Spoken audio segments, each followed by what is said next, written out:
Connected UEM technical বোলসা 2026 অনুষ্ঠিত হলো UEM তথা ইউনিভার্সিটি অফ ইঞ্জিনিয়ারিং অ্যান্ড ম্যানেজমেন্টের নিউ টাউন ক্যাম্পাসে। ক্লাস 8 থেকে ক্লাস 12 এর প্রায় 600 জন পড়ুয়া এই অনুষ্ঠানে অংশগ্রহণ করে। অনুষ্ঠানের মাধ্যমে নিজেদের প্রতিভা সকলের সামনে তুলে ধরার সুযোগ পেল এই পড়ুয়ারা।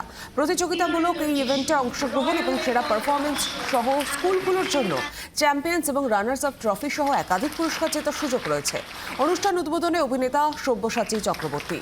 এছাড়াও অনুষ্ঠানে উপস্থিত ছিলেন ইউইএম কলকাতার vice chancellor professor Sajal Dasgupta, UEM Jaipur vice chancellor professor Biswajoy Chattopadhyay, UEM Kolkata pro vice chancellor professor Satyajit Chakraborty সহ বিশিষ্ট অতিথিরা উপস্থিত ছিলেন।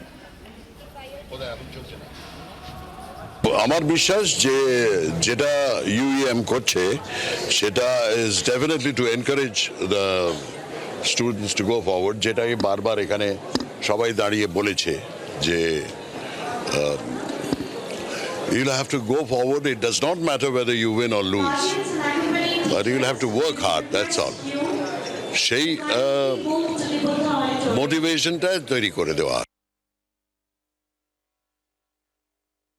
স্কুলসরা এসছে এবং তাদের বিভিন্ন সায়েন্স, টেকনোলজি, ইঞ্জিনিয়ারিং যে ক্যাপাবিলিটিগুলো তারা শোকেস করছে, তারা সায়েন্স প্রজেক্ট এক্সিবিশনে শোকেস করছে কম্পিটিশনের মাধ্যমে, এবং কুইজ বা হ্যাকাথন বিভিন্ন এখানে অ্যাক্টিভিটিস হচ্ছে।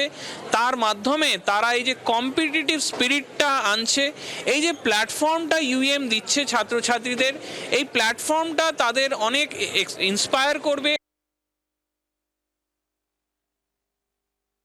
এখানে 6টি ডিফারেন্ট ইভেন্ট আমরা বন্দোবস্ত করেছি।